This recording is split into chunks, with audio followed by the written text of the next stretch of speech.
Graça e paz, bom dia. Então nós vamos continuar mais um capítulo do livro, né? Nós estamos estudando esse livro aí, do Tim Keller. Nós estamos agora já na reta final do livro. Estamos no capítulo 14, a terceira parte, né? E aqui no templo nós estamos na classe temática. Então estamos agora esse livro Caminhando com Deus em Meio à Dor e ao Sofrimento, de Timothy Keller. Então ainda faltam 2 capítulos, eu acho que vai terminar com o pastor Josimar, e a gente começa depois com outro livro. Então o texto, hoje o título é Orando, né? Eu coloquei Orando Sempre, porque orando é você buscar a comunhão em Cristo, a comunhão em Deus, com Deus, um relacionamento.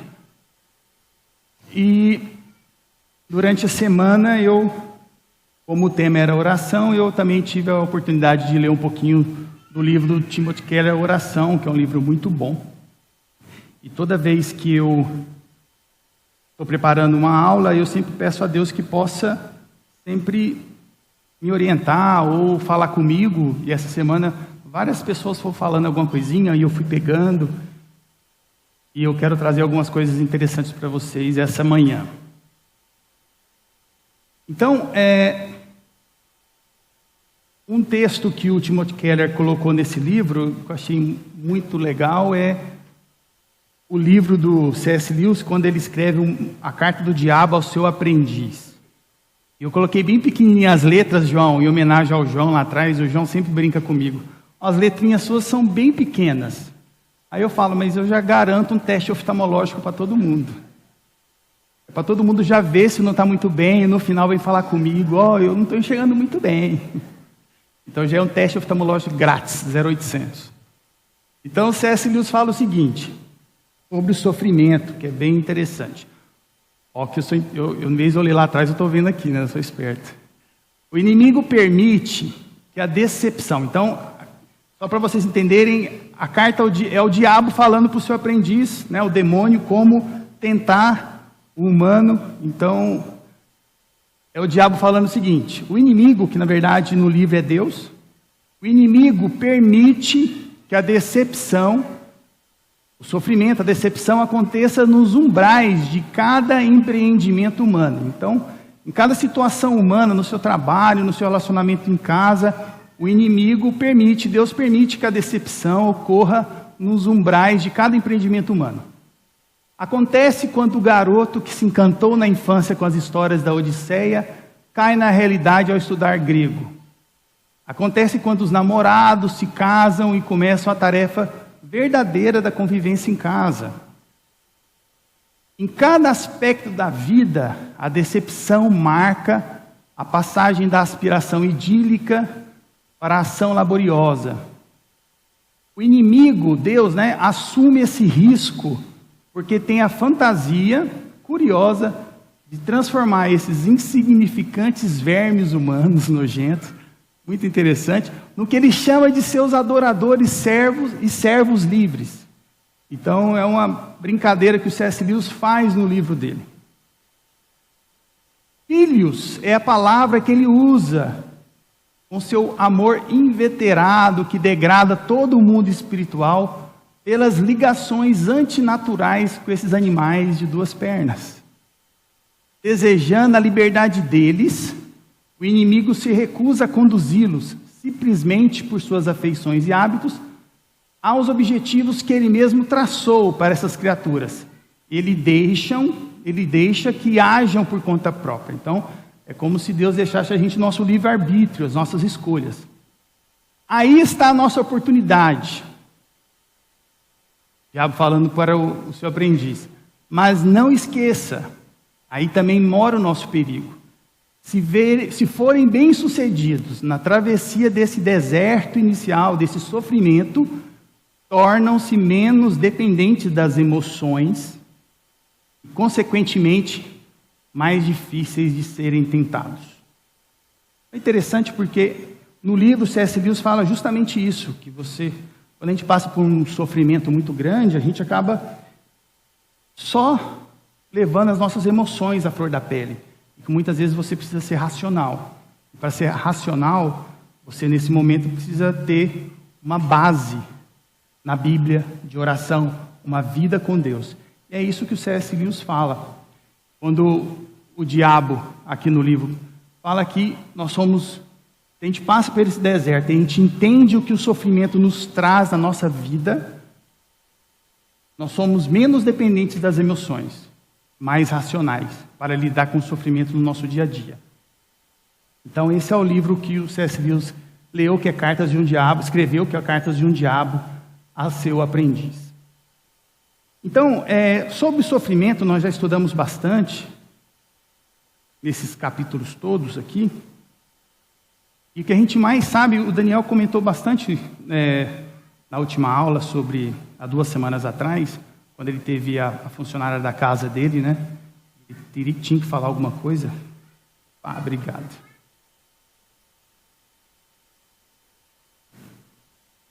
Muitas vezes a gente não sabe o que falar num momento tão difícil.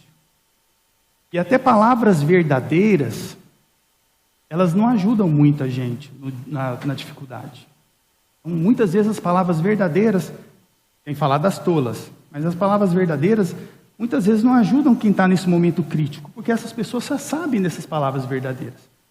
Eu lembro que minha mãe às vezes deve estar assistindo, e quando a gente é criança, 5 anos de idade, aí você está jogando campeonato, você está no judô, ou no karatê, ou no futebol, e aí seu filho, né, ou a criança lá perde o jogo.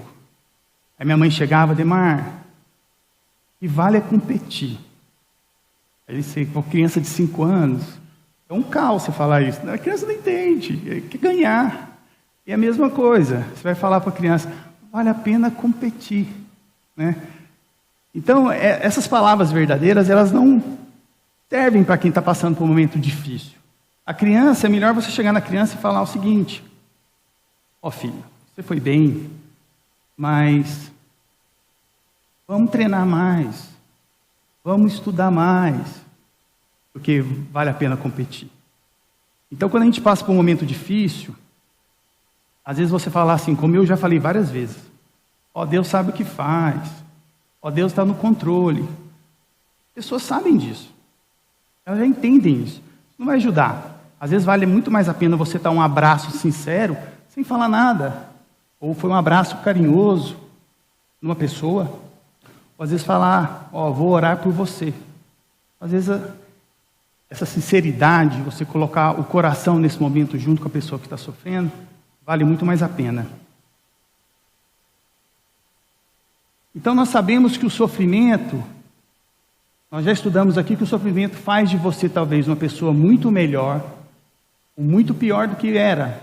Pode te aproximar ou afastar de Deus, dependendo de como você vai agir ao sofrimento. Às vezes você pode endurecer o seu coração, ficar questionando Deus, e muitas vezes a gente está passando por momentos difíceis, porque o sofrimento não é só uma questão pessoal, é uma questão filosófica, porque a gente leva isso para o lado espiritual. Porque Deus, eu sou uma pessoa tão boa e meu vizinho não é tão bom assim, e ele está super bem, prosperando. Você leva contigo essa teologia da prosperidade, de que você é um cara bom, justo, você merece mais. Na verdade, a gente não merece nada. Tudo é pela graça de Deus. Então, nós já estudamos aqui sobre o sofrimento, e a gente sabe que muita questão do sofrimento é como você reage ao sofrimento. Se você endurece o seu coração ou não. O sofrimento também, ele vai expor seus ídolos. E Deus, às vezes, te coloca numa situação justamente para você fazer uma autoavaliação do seu coração. Muitas vezes a gente dá valor ao sofrimento de forma exacerbada. Eu falei da outra vez, que às vezes você está sofrendo muito por uma situação no trabalho, ou por uma questão financeira, e você dá valor demais a isso. O coração está voltado a isso. Então, quando você coloca muita coisa nessa situação, você sofre muito. Estou sofrendo porque bateram no meu carro. Então, às vezes você está pondo seus bens na frente de Deus. Muitas vezes Deus vem falar o que tem que ser. Quem reina a sua vida, quem está no trono da sua vida. Quem está no trono da sua vida é Deus, somente Ele. Ou você está tirando Deus da equação, quando colocando você. Eu estou no controle da minha vida, os bens, o trabalho, a parte financeira, os meus amigos, a minha família, os meus filhos, o dia a dia, o que eu gosto de fazer, ou Deus está lá? Então esse é um questionamento, né? Nós já estudamos tudo isso. Nós sabemos que nós temos que tentar, ao longo do tempo, trabalhar isso no nosso coração, de modificar. Então eu queria, o livro, hoje o texto, o capítulo, ele vai falar bastante de Jó, mas eu queria fazer uma ligação entre Jonas e Jó. Então eu queria falar um pouquinho de uma história infantil, que é Jonas, uma história bem adulta, que é Jó. Então vamos abrir em Jonas, capítulo 2, para a leitura bíblica. Jonas está lá perto de Obadias, depois de Obadias, antes de Miqueias. Eu já deixei marcada a minha Bíblia aqui para eu não errar aqui na frente, porque fica feio, né? Então vamos lá. Jonas capítulo 2. Então, nós vamos falar sobre a oração de Jonas. Jonas é um livro no profeta, 4 capítulos, é um livro pequeno. Quem quiser à noite acabar rapidinho de ler, é interessante. Então, a oração de Jonas. Dentro do peixe, Jonas orou ao Senhor, o seu Deus, e disse: em meu desespero, clamei ao Senhor, e ele me respondeu. Do ventre da morte, gritei por socorro, e ouviste o meu clamor. Jogaste-me nas profundezas, no coração dos mares, com retesas formavam um turbilhão ao meu redor. Todas as tuas ondas e vagas passaram sobre mim. E eu disse: fui expulso da tua presença. Contudo, olharei de novo para o teu santo templo. As águas agitadas me envolveram, o abismo me cercou, as algas marinhas se enrolaram em minha cabeça. Afundei até chegar aos fundamentos dos montes, a terra embaixo, cujas trancas me aprisionaram para sempre. Mas tu trouxeste a minha vida de volta da sepultura, ó Senhor meu Deus. Quando a minha vida já se apagava, eu me lembrei de ti, Senhor, e a minha oração subiu a ti, a teu santo templo. Aqueles que acreditam em ídolos inúteis desprezam a misericórdia, mas eu, com um cântico de gratidão, oferecerei sacrifício a ti. O que eu prometi, cumprirei totalmente. A salvação vem do Senhor. E o Senhor deu ordens ao peixe, e ele vomitou Jonas em terra firme. Então, a história de Jonas, todo mundo já conhece. E a primeira coisa que eu lembro da história de Jonas, quando eu era pequeno, eu perguntava para minha mãe e meu pai assim, e eu li de novo essa semana, e eu fui ver algum artigo de arqueologia para ver se tinha alguma coisa, mas a primeira coisa que veio na minha cabeça é: que raio de peixe era aquele? Que raio de peixe, né? Quando você é criança, você fica perguntando que raio de peixe era aquele. Era uma baleia mesmo, não era? Mas não interessa, porque ninguém sabe mesmo. Mas Jonas foi chamado para falar em Nínive, que era uma das capitais da Síria, do Império da Síria, que foi destruída pelos babilônios em 612 a.C. Tá? Nínive era uma capital que ficava a mais ou menos 800 quilômetros de distância da cidade natal de Jonas. Só que Jonas, o interessante é que Jonas, ele foi a primeira viagem missionária para os gentios. Todos os outros profetas, eles foram levantados por Deus para pregar o povo de Israel. Isaías, Jeremias, todos os grandes profetas estavam voltados para o povo de Israel. E Jonas foi o único, lá no Velho Testamento, a ser convocado por Deus para pregar em Nínive. E os ninivitas eram, o império da Síria era considerado um império muito violento, e já tinha invadido o norte de Israel. Então, Jonas endureceu seu coração, como a gente endurece o nosso coração. E ele olhava para os ninivitas: mas como assim? Eles são tão violentos, pagãos. Por que eu vou ter que ir lá pregar? para os ninivitas. E ele endureceu como nós. Quando a gente está na igreja, a gente está lá e a gente vê o nosso vizinho, né? Entrando na igreja, aí se fala, se endurece o coração, mas ele está salvo, ele está aqui na igreja, né? E Jonas era a mesma coisa, ele não acreditava. Por que eu tenho que pregar para os gentios? São pessoas más. E somos igual nós também selecionamos quem a gente tem que pregar o evangelho. Você quer selecionar, não, essa pessoa é boa, eu vou falar, mas o meu vizinho não é pessoa boa, não vou falar para ele. E Jonas era assim, ele falou assim, eu não vou para Nínive. Então ele fugiu, igual a cada um de nós. Fugimos de Deus muitas vezes quando o Espírito Santo vem falar para você, você precisa arrumar isso aqui na sua vida. Essa parte da sua vida não está correta. E aí você vai para o outro lado. Não, depois eu faço isso, Deus. Depois eu vou resolver essa parte da minha vida. E nós vamos fugindo de Deus, como Jonas fugiu de Deus. Então, Jonas pega e entra no barco e vai lá para o porão, dormir. Quando você está em pecado, é desse jeito. Você começa a fugir de Deus e você começa a se esconder de Deus, como Jonas se escondeu. A gente começa a fugir da presença de Deus. E Jonas fugiu porque Deus estava mostrando para ele que o coração dele estava errado. Ele estava cheio de orgulho, ele estava com ira, ele estava com falta de compaixão. E Deus manda uma tempestade. E é muitas vezes isso, a gente passa por algumas tempestades na nossa vida, algum sofrimento, porque Deus está tratando o nosso coração.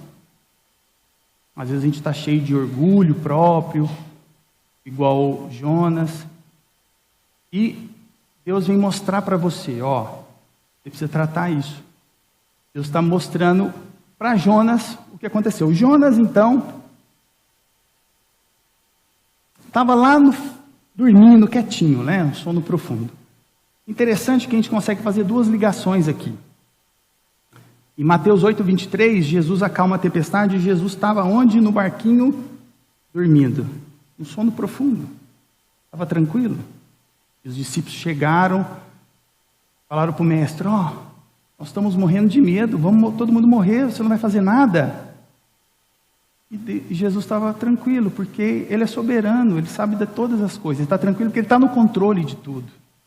Ele estava tranquilo porque Ele estava no controle de tudo. Jonas, ao contrário, era um pecador. Ele estava no sono profundo, porque ele estava se escondendo. Quando a gente está em pecado, muitas vezes a gente fica anestesiado. Pode estar acontecendo um monte de coisa, uma tempestade, um terremoto, mas a gente fica, o pecado ele começa a cauterizar a sua mente, anestesiar você. Você não consegue perceber o que está acontecendo ao redor. O pecado vem devagarzinho na sua vida, e aí com o tempo você vai achar que é um pecado. Você vai criando pecado de estimação. E isso vai te cauterizando no seu dia a dia. Você acha que com o tempo isso é normal. E você continua fugindo de Deus. Queria que alguém lesse para mim Mateus 12, 40 e 41. 12, 40 e 41. Se vocês puderem ler para mim aí. Quando Jesus fala justamente da passagem com Jonas. Ele cita Jonas. Com quem puder ler aí em voz alta aí, por favor.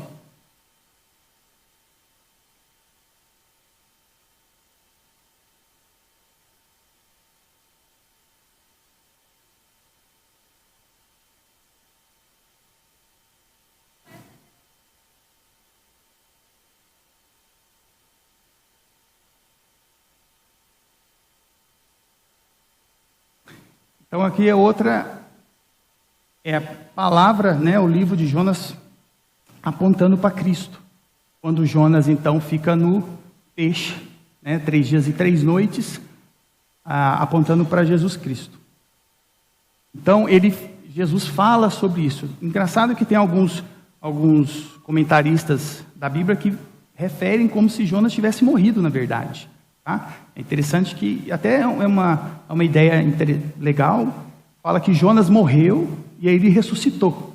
Né? Por isso que tem essa ligação com Jesus. Mas, na verdade, essa oração que tem no capítulo 2 é uma oração meio poética, como se fosse em Salmos. Então, se você ler com calma, você percebe que ele diz que quase morreu, que ele foi na sepultura, por isso que muita gente comenta. Mas muitos pregadores não acreditam nisso não, que ele ficou mesmo no ventre do peixe e acabou sendo e vomitou. E aí a gente sabe que Jonas, depois de ser vomitado, deve ter dado uma lavada lá no mar lá e andou mais 800 quilômetros e foi para Nínive. E aí Jonas chegou em Nínive e tenho certeza que ele chegou na praça e falou assim, bem baixo assim, vocês vão morrer daqui 40 dias. Ele falou só isso, a pregação de Jonas foi, daqui 40 dias Nínive vai ser destruída. Ele falou só isso. Só isso.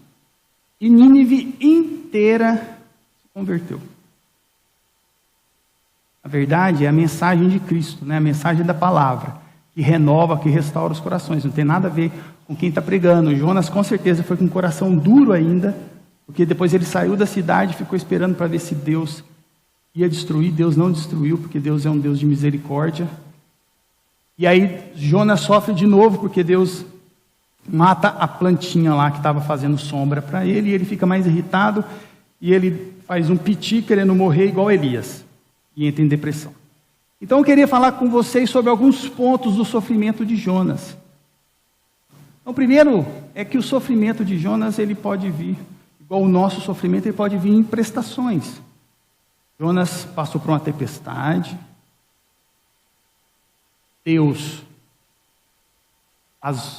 o mar obedeceu a Deus, os marinheiros obedeceram jogando, e os marinheiros viram a soberania de Deus, o peixe obedeceu a Deus, Nínive, os ninivitas obedeceram a Deus, o único que não obedeceu a Deus foi o crente. O crente não obedece a Deus. E ele teve que sofrer de novo. Então ele passou por uma tempestade, depois ele pregou e depois ele foi lá e ficou no calor lá, escaldante, e ele ficou sofrendo e questionando Deus novamente. Então muitas vezes a gente passa por isso. Deus fala uma vez por você, você não aprende, endurece o coração, aí Deus volta, faz você sofrer de novo, porque Ele quer que você reconheça Ele como o único Senhor e Salvador da sua vida, que controla tudo e que Ele é soberano. E é justamente nesse momento de sofrimento que a gente faz a oração mais sincera. Jonas, quando estava lá deitado no fundo do barco, chegou o capitão e falou assim, está todo mundo orando, Jonas. Você não vai orar? Jonas não orou. Ele estava com o coração duro. Ele não orou. Não tem nada na Bíblia falando que Jonas orou. Jonas não orou. Quando ele passou pelo sofrimento dele, estava afogando e no ventre do peixe, ele orou. Muito diferente de Jó, porque Jó, quando recebeu toda a mensagem que os filhos tinham morrido, que ele tinha perdido tudo, que ele tinha ido para a falência, ele orou em adoração a Deus. Jonas não orou. Ele só orou no meio do sofrimento. Então, muitas vezes, a nossa oração, a oração mais sincera, é quando nós estamos em apuros. É quando Deus coloca você numa situação difícil. A gente passa dias, o pastor Walter falou que a gente não tem o hábito, às vezes, de orar, de ter comunhão com Cristo, que às vezes a gente passa por isso para que a gente tenha um relacionamento com Deus. Outro ponto interessante, quando estamos em dificuldades, muitas vezes a gente se sente sozinho, sem saída, deprimido, e é justamente isso. Às vezes a gente está passando igual Jonas, no escuro do ventre do peixe, a gente passa por uma situação que a gente está sozinho, igual Jonas estava lá no ventre do peixe, escuro, não tem para quem recorrer, a gente se sente o coração apertado, em depressão, igual Jonas. No sofrimento, Jonas estava lá e ele recorreu a Deus. Então, às vezes, você pode estar nesse momento, passando por um momento difícil, e quando você não sabe o que faz, ora. Você não sabe o que faz, ora. E se você orar, já é uma bênção na sua vida.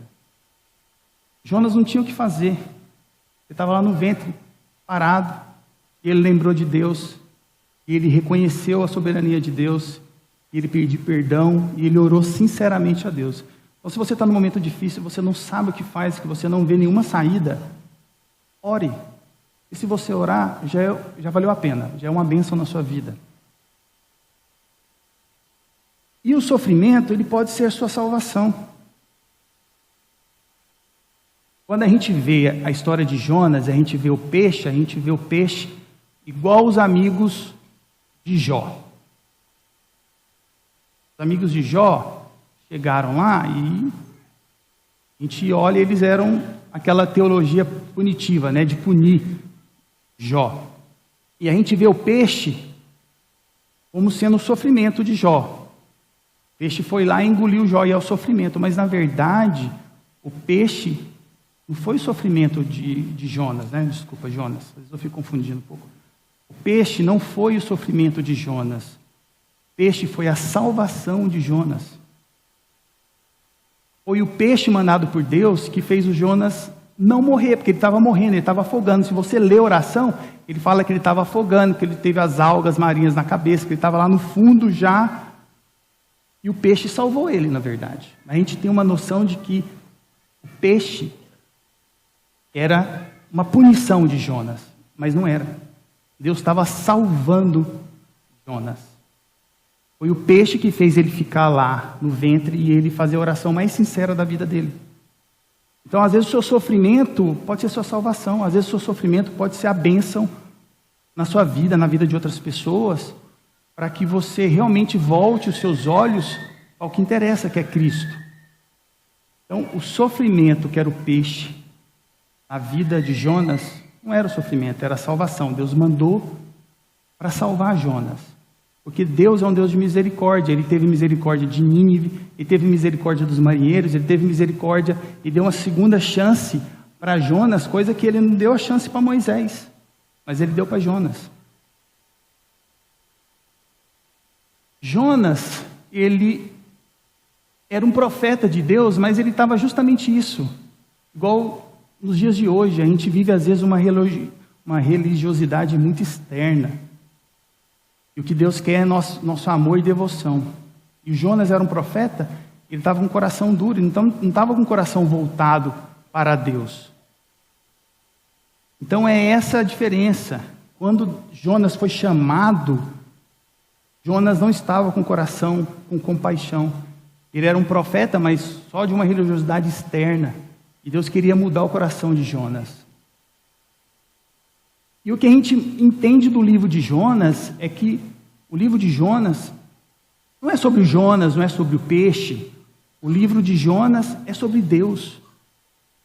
Ele mostra no livro todo como Deus tem misericórdia da sua bondade, da sua justiça. Se você pedir perdão pelos seus pecados, igual os ninivitas, Ele vai te perdoar. Então, o que o livro de Jonas mostra é justamente isso. Jonas passa os 4 capítulos brigando com Deus, e Deus, meu filho, eu vou te perdoar, mas você tem que fazer isso por mim, você tem que mudar o seu coração. Então, o livro de Jonas é sobre Deus. Tanto que o livro de Jonas termina com uma pergunta. É Deus perguntando se ele não deveria ter misericórdia daquela cidade tão grande. É o último versículo. E no livro de Jonas, puxa com Jó justamente isso. Deus faz uma pergunta como se estivesse acabando o livro, uma pergunta para você. Eu não tenho que ter misericórdia das outras pessoas que não estão na igreja? E você está fazendo o quê?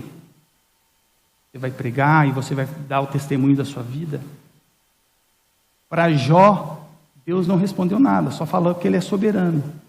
E Jó entendeu que Deus é realmente. E em Jonas, ele deixa a pergunta não só para Jonas, mas deixa a pergunta para a gente. A gente deve ter misericórdia com as outras pessoas, de ter compaixão. Então agora eu vou mudar um pouquinho, a gente vai para Jó, capítulo 42. Vamos ler lá Jó, capítulo 42, de 1 a 10. Então a gente falou um pouquinho de Jonas, eu quero falar agora de Jó.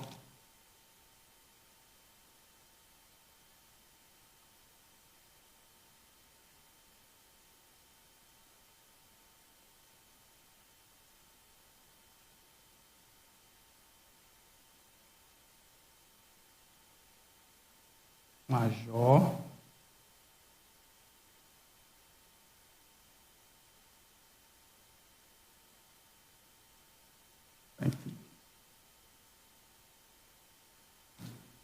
Então, no último capítulo de Jó 42, de 1 a 10. Então, vamos lá. Então, Jó respondeu ao Senhor: sei que podes fazer todas as coisas.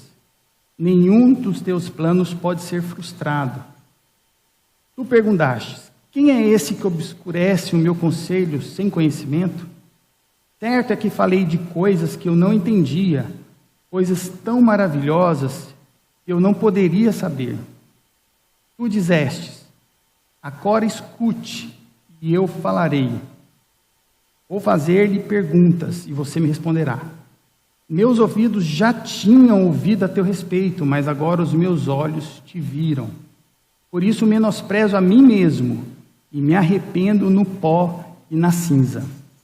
Depois que o Senhor disse essas palavras a Jó, disse também a Elifaz de Temã: estou indignado com você e com seus 2 amigos, pois vocês não falaram o que é certo a meu respeito, como fez meu servo Jó. Vão agora até meu servo Jó, levem 7 novilhos e 7 carneiros, com eles apresentem holocaustos em favor de vocês mesmos. Meu servo Jó orará por vocês e eu aceitarei a oração dele. E não lhes farei o que vocês merecem pela loucura que cometeram. Vocês não falaram o que é certo a meu respeito, como fez meu servo Jó.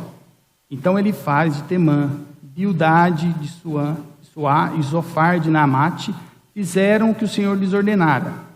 E o Senhor aceitou a oração de Jó. Depois que Jó orou por seus amigos, o Senhor tornou novamente próspero. Ele deu em dobro tudo o que tinha antes. Então a história de Jó é muito conhecida, eu não quero me falar sobre a história de Jó em si, mas eu quero ter alguns comentários sobre a história de Jó. Então, alguns pontos interessantes sobre a história de Jó. O livro, o capítulo 14, fala praticamente só da história de Jó. Nós temos aqui o sofrimento do inocente. Já foi dito que Jó sofreu sem saber. Ele teve um sofrimento, e para ele era um cara justo, né? Ele sabia que ele era justo. E a gente tem a teologia da punitiva, né? Os amigos falavam para ele: não, mas você está sofrendo porque você pecou.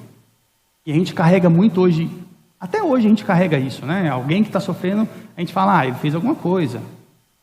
Interessante é porque assim, Jonas sofreu muito por conta das suas escolhas, e nós sofremos grande parte hoje, nosso sofrimento, as consequências são das nossas escolhas erradas. Mas Jó não. Jó sofreu aquele sofrimento do inocente. Ele não sabia de nada, ele era uma pessoa justa. Só que quando Satanás chegou para Deus e falou: ele só te ama porque ele tem tudo, né? Ele só te ama porque ele tem tudo. Ele tem dinheiro, ele tem os bens dele, os bois, os camelos, e naquela época, uma pessoa ser rica, ela tinha que ter os animais. Então você tinha vários rebanhos, você era uma pessoa rica.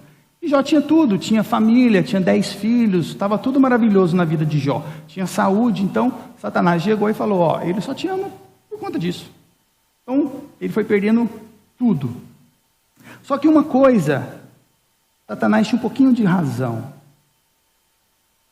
É que Jó não era por completo o servo que deveria ser e poderia ser. E Deus, que é soberano, sabia disso. Jó precisava ser um servo de excelência. Ele precisava ser melhor, mais parecido com Cristo. Então Deus permitiu. Então Jó não era tudo aquilo. E Deus deixou Jó passar pelo sofrimento para ele passar por uma autoavaliação. Então, no sofrimento, a gente começa a olhar para o nosso coração. E foi o que Jó fez. E aí nós começamos a ver a natureza mercenária do nosso amor a Deus, com Deus. Você ama a Deus porque Ele te dá tudo, você tem uma vida confortável, está tudo ótimo. É o que Satanás falou para Deus. Será que nós somos assim também? Está tudo ótimo, a gente vem no domingo, tudo lindo, porque está tudo ótimo nas nossas vidas. Se a gente passar por alguma situação difícil, será que a gente vai ter a mesma fé que tem Jó? Então, a partir do momento que a gente sofre, Deus começa a mostrar. Eu estou no seu coração mesmo? Ou estão os seus tesouros aqui na terra? Então, o propósito do sofrimento de Jó foi trabalhar o coração dele. Agora, a pergunta que eu quero fazer para vocês é o seguinte: por que Deus não chamou Jó para bater um papo? E falar assim, ô Jó, vem cá, meu filho, senta aqui do meu lado. Eu tive uma assembleia, né, uma audiência, e estava Satanás lá, e ele falou que você não me amava. Então eu mandei você sofrer para provar que você era uma pessoa justa. E eu também fiz isso porque a gente vai ter um livro na Bíblia, e você vai inspirar várias pessoas que vão estar passando por sofrimento. Por que Deus não sentou para Jó e falou isso para Jó?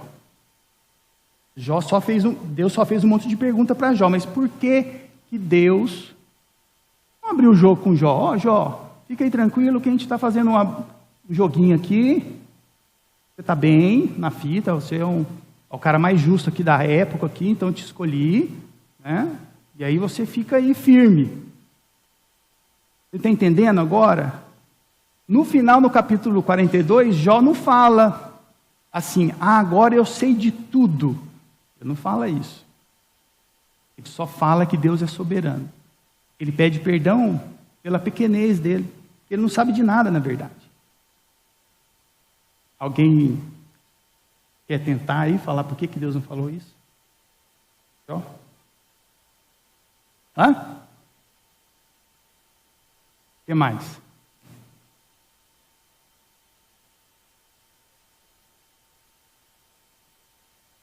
Na verdade, a gente tem muito pregador que fica falando assim, dá uma chance para Deus. Você precisa dar uma chance no seu coração para Deus. É Deus que precisa dar uma chance para a gente. A gente começa no dia de hoje a inverter. As pregações é tudo para você, que você é o príncipe, nossa, você é demais para Deus. É Deus que é demais para a gente.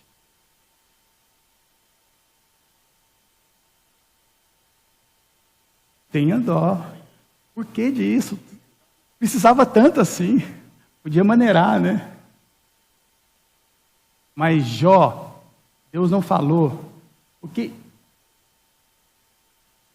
não interessa qual que é o motivo do sofrimento. Não interessa se você está sofrendo por aquilo, por aquele motivo, pelas suas escolhas, ou porque você é inocente ou não. Deus quer que você ame Ele, independente de qualquer situação. É que você caminhe com Deus com fé. Isso é o salto da fé. O Kierkegaard falou. Você tem que ter um salto da fé. É acreditar em Deus, é confiar em Deus. É depositar nas mãos de Deus todos os seus problemas, todas as suas dificuldades. É derramar o seu coração, ser sincero a Deus e falar assim, Deus, eu estou passando por isso, desse jeito, eu não sei o que fazer. Eu te entrego. Quero que você lute por mim. Então, se Deus falasse para Jó, às vezes ia falar assim, tá bom, agora entendi, então vou continuar aqui. Mas não ia mudar o coração de Jó. Jó precisava entender quem Deus realmente é, que Deus é soberano na vida dele, soberano nas nossas vidas, que Ele controla tudo. Se Deus falasse para Jó, é isso, Jó ia falar assim, tudo bem, então eu vou controlar minha vida de novo, eu sei o que está acontecendo. Nós somos assim, a gente quer controlar todos os setores das nossas vidas. E você não vai conseguir controlar todo o setor da sua vida. Não adianta. E às vezes Deus te quebra em alguma situação na sua vida, porque precisa mudar aquela coisa, aquilo que você está lá guardando, onde está o seu pecado.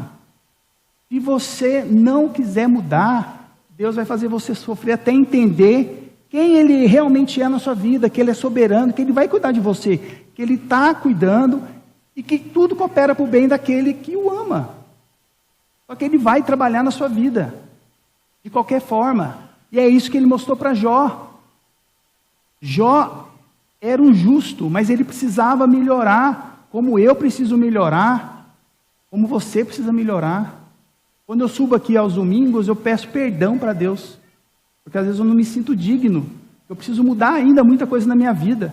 Mas se você e eu, se a gente não tiver essa consciência que Jó teve no final do capítulo, nós não seremos uma pessoa melhor para Cristo, para Deus e para o nosso irmão. Então a gente precisa entender isso. Então Deus não falou para Jó, não falou. Então o propósito do sofrimento de Jó é ampliar a vida com Deus. Meu irmão, a gente precisa ampliar a nossa vida com Deus. A gente precisa crescer com Deus. E precisa mudar. Não é só vir aos domingos, ouvir a palavra e segunda-feira tudo começa igualzinho. Segunda você ainda está animado, terça vai começando a esfriar, quarta já está brigando no trânsito, quinta também, sexta você, nossa, preciso voltar para a igreja, porque eu já estou, né? Então é assim, você não pode ser Jonas. E durante o domingo vem na igreja, recebe o chamado de Deus, lá para quarta-feira está pegando o barquinho do mundo, indo para longe de Deus, fugindo. A gente precisa mudar. É justamente isso, o propósito do sofrimento de Deus e o propósito do sofrimento na nossa vida, muitas vezes é para ampliar a vida com Deus. É amar a Deus simplesmente por quem Ele é. Não se Ele vai te dar um carro novo, se você vai ganhar uma promoção no trabalho, ou que Ele vai cuidar de você e você vai receber bênçãos. Não. É que o nosso coração, igual o pastor Walter falou, tem fome e a gente não fica totalmente satisfeito com Deus. Você coloca Deus metade no seu coração, a outra metade você vai preenchendo aqui, por aqui, eu vou colocar isso aqui no meu coração. Deus não é completo na sua vida. Ele é completo na sua vida, nada mais interessa. Ele é completo na sua vida, nada mais importa. Você está sofrendo de um jeito ou de outro jeito, ou se seu irmão respondeu assim para você e você ficou magoado, ou se alguém lá no seu trabalho falou uma coisa que você não gostou. Nada importa, porque você sabe que Cristo, Deus te ama. E isso que é a sua alegria, a sua paz interior. E é isso que toca o seu coração. Então, só para a gente fazer uma capitulação, um resumo, né? Jonas era um profeta de Deus, e estava com o coração orgulhoso, sem compaixão, não queria testemunhar, não queria falar da palavra, da mensagem de Cristo para o seu vizinho. A Síria é vizinho de Israel. Ele não orou no barco, ele orou depois sinceramente, mas ele tinha muita amargura no coração. Ele orou para Deus sinceramente, mas depois ele tinha ira de novo no coração e amargura. Quantas vezes a gente passa por sofrimento e a gente cada vez mais a gente fica guardando amargura no coração. Então, se você ficar guardando, vai fazer mal para ti. Ele sofreu pela sua escolha, ele fugiu de Cristo, fugiu de Deus, ele sofreu. Então, muitas vezes as nossas escolhas vão trazer consequências. E aqui a história de Jonas lembra muito o filho pródigo. Ele fugiu de Deus, mas Deus não desistiu de Jonas. Deus queria ele de volta, para trabalhar no coração dele. Então Jonas lembra o filho pródigo, viu?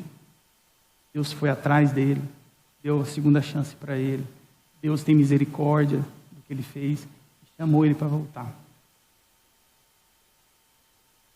Jó era um homem rico, um coração correto, justo, mas que precisava ser trabalhado mais ainda por Deus. Ele tinha uma oração com adoração. Mesmo assim, ele questionou. Não é pecado você questionar a Deus. O porquê disso? Ele nunca amaldiçoou Deus. E ele sofreu, foi um sofrimento determinado por Deus. E o que é interessante é que ele é um sofredor inocente, o que aponta para Cristo. Jó sofreu inocentemente, apesar de ser pecador. Mas ele é parcialmente inocente, porque ele é um pecador. O único que sofreu inocente foi Jesus naquela cruz, por mim e por você. A história de Jó aponta para o único que sofreu com paciência, calado, em amor a ti. Jesus foi o único que sofreu sem ganhar nada por isso. Ele sofreu por amor de você. Ele sofreu inocente. A história de Jó mostra um sofrimento, mas aponta para Cristo. Ele sofreu, Jó falou que Deus tinha abandonado ele. E Jesus sentiu realmente o afastamento de Deus. Quantas vezes a gente sofre, nós procuramos afastar-nos de Deus. E o maior medo de Cristo era justamente afastar de Deus, e a gente procura afastar de Deus, fugir de Deus.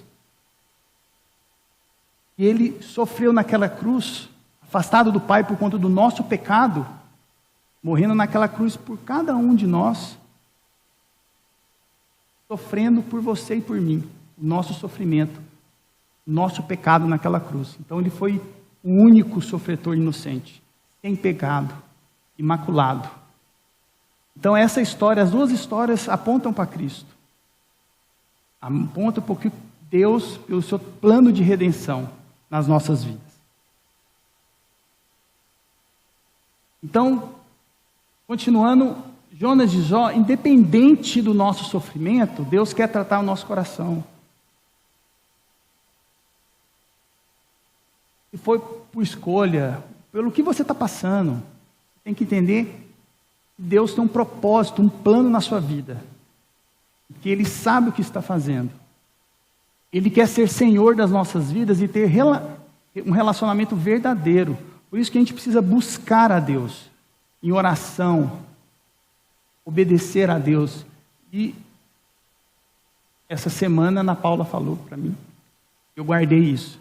Mantenha, ela leu no livro, mantenha a sua Bíblia aberta todos os dias na sua casa e vive essas verdades. Você precisa ler a palavra de Deus. Ela precisa estar aberta para ler, para os seus filhos perceberem que você está lá, estudando a palavra de Deus, orando, buscando a Deus. Para você estar preparado no momento mais difícil da sua vida e saber que Deus está trabalhando em você. Então, o pastor Walter colocou essa semana também no Instagram e eu achei interessante. Orar antes é dependência. Orar depois é gratidão. E orar sempre é comunhão. Elizabeth Elliot, que era a esposa do Jim Elliot, eu acho que todo mundo conhece a história dele, né? Os dois eram missionários e foram para o Equador em, eu acho que 1956. E ele foi morto numa tribo, uma tribo indígena do Equador.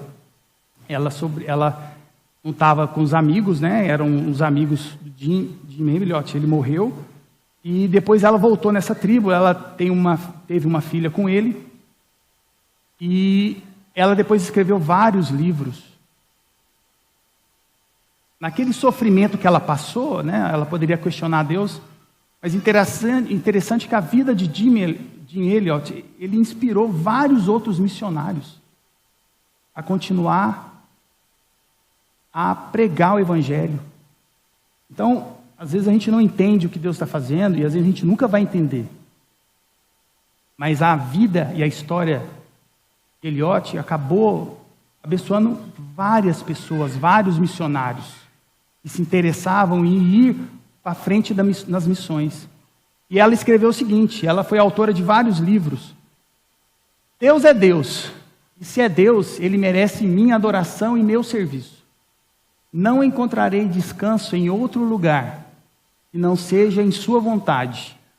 E isso está infinita, imensa, inexplicavelmente além das minhas melhores noções do que Ele tem em mente. Então não adianta a gente querer saber tudo. Ele está no controle e a gente precisa descansar na vontade de Deus. Aplicando nessa manhã, o que eu quero trazer para a gente é o seguinte. Primeira oração. Primeiro oração antes de qualquer ação. Então, quando você estiver passando por um momento difícil na vida, entrega nas mãos de Deus. A gente precisa orar. Não quer dizer que você vai orar e vai ficar parado esperando. Não, você ora para depois Deus abençoar e você tomar a melhor conduta ou a melhor ação. Essa semana, na quinta-feira, eu operei uma senhora, 62 anos, e ela entrou na sala, palpando com 2 pessoas, ela estava com cega, com a catarata nos 2 olhos, com 62 anos. E ela ficou assim porque ela ficou em depressão, deprimida com a pandemia, e ela ficou só em casa. E ela ficou cega, porque ela ficou em depressão, em casa, ninguém tirava ela de casa, com medo, porque o medo paralisa as pessoas. Quando você está sofrendo, você fica com medo, normal. E ela ficou paralisada. E até que ela conseguiu, foi levada em consulta, eu fiz a cirurgia dela. Mas é justamente isso, a gente no sofrimento, a gente fica paralisado, a gente não sabe o que fazer, a gente não age. Então, meu irmão, ore a Deus, para que Ele te mostre o caminho correto a seguir. E Ele vai te mostrar. Não para fugir dele, pegar o barco para outro lugar, mas às vezes para ir para Nínive. Não a Nínive mesmo, mas para você ir até Ele, até Cristo. Falar dele, testemunhar dele. Então, e também para você ser o testemunho de Cristo na sua vida. E possa mudar, abençoar outras pessoas. Então, primeiro, ore. A oração, ela vai mudar a nossa perspectiva. Ela vai transformar o seu coração e vai mudar a visão do seu mundo, das suas reais necessidades, do que você realmente precisa nessa vida. Se você precisa de um carro novo, você precisa da melhor marca, se você precisa disso, daquilo, você pode doar mais para os missionários. Hoje acaba a campanha de missões. Será que não é o momento que Deus está falando para você doar mais? Então é justamente isso. A oração vai mudar a sua visão de mundo, a sua cosmovisão, o que é importante. E você vai mudando os seus ídolos no seu coração e colocando o que importa, que é Deus. Muda também, não só a visão de mundo, como muda a sua perspectiva em relação ao sofrimento. Quando você ora a Deus. De novo, a Ana Paula me deu umas dicas essa semana. O que é essas 2 raquetes? É a história de Howard Head. Então, esse cara, ele era um engenheiro. Em 1941, ele era um esquiador medíocre. Mas ele é um engenheiro aeronáutico. E ele não achava que ele era ruim, esquiador. Ele não achava que ele era ruim. Ele achava que o esqui que não era bom. Ele era bom, mas o esqui era ruim. E aí os amigos acharam que ele era louco. E ele falou, não, eu sou bom, é o esqui que é ruim. Ele mudou a perspectiva dele. Aí o que ele fez? Eu vou inventar um esqui novo. Então ele inventou o esqui que hoje é vendido, que é laminado de metal. Então o esqui que hoje tem nas competições, ele inventou lá atrás, em 1941. E ele vendeu a empresa, ganhou muito dinheiro. Ele ficou um pouquinho melhor com o esqui dele, né? Não contente, quando ele aposentou, ele fez uma quadra de tênis na casa dele, no quintal. E aí ele falou assim, eu vou treinar. Contratou por mais de $5.000 um treinador, comprou uma máquina arremessadora de bolinha. E essa história está em outro livro muito interessante, que é aquele Forjados por Deus, do Steve Farrar. É um livro muito bom também, quem quiser ler. Ele, não contente com a máquina, achava que a máquina estava ruim, porque ele era bom. Ele aperfeiçoou a máquina. Em pouco tempo a máquina era vendida em mais de 50% dos locais que jogavam tênis. E aí ele ganhou mais dinheiro ainda. Só que aí ele ainda não estava contente, porque ele achava que era um ótimo jogador de tênis e ele continuava sendo medíocre. Tem gente que não nasceu para o esporte, né? Não adianta. E aí ele falou assim, está errada essa raquete. E aí ele foi ler que não existia nenhuma regra no jogo do tênis que falava o tamanho que tinha que ser a raquete. Você podia jogar raquete com a raquete de ping-pong. Então ele aumentou a raquete, que era essa de madeira, igual era o esqui de madeira, e ele aumentou em 5%, em 5 centímetros de largura e 7 de comprimento. Não tinha nenhuma regra, então ele mudou. Mudou também para ser um outro material. Essa é a raquete Red, é a raquete que é jogada pelo Djokovic, e a Bia Haddad, que brasileira também é, então ela se tornou uma das maiores raquetes do mundo. Ele provou por estudos que a raquete com esse tamanho aumenta em 20% mais a área de contato com a bolinha. Então essa raquete, o tamanho, ficou oficial agora. E ele vendeu a empresa por 60 milhões.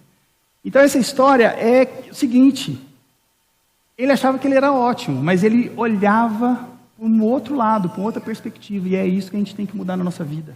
É mudar a chave. É mudar a chave do sofrimento, é mudar a perspectiva de vida, é mudar e entender o que Deus quer de nós. A gente ficar olhando pelo mesmo caminho, cara, eu estou sofrendo, ai, tadinho de mim, eu sou igual Elias, estou sofrendo, igual Jonas, eu quero morrer. Não vai adiantar. Tem que orar e pedir para que Deus mude a chave, a perspectiva, o seu olhar do sofrimento, para que você possa crescer, amadurecer espiritualmente. E, para finalizar, eu queria falar um testemunho meu. Hoje eu estou cheio de história. Há uns 2 anos atrás, eu inventei uma luvinha para cirurgia. E eu imprimi isso fora, né, do país, não tinha impressora 3D para o tamanho da cirurgia. Eu patenteei isso. E mandei esse ano para um congresso nos Estados Unidos, fora, a gente está tentando produzir isso aí com algumas empresas. E a gente começou a concorrer num prêmio fora do país. Mas eu estava mexendo com indústria, era uma coisa que poderia mexer o valor da indústria, tudo. Eu sabia que tinha risco de não ganhar, porque muitas vezes você tem uma ideia boa, mas é abafado. Eu já tinha colocado isso no meu coração.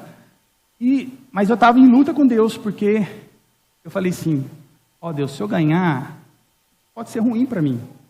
Ficar orgulhoso, achando que eu sou demais, sei o quê. Mas você sempre quer, né, ser valorizado por alguma coisa. Mas eu estava com o coração isso ali, porque eu sabia que isso não era bom para mim. Mas eu não estava entendendo. Você fica 2 anos trabalhando, você quer ser reconhecido e tal.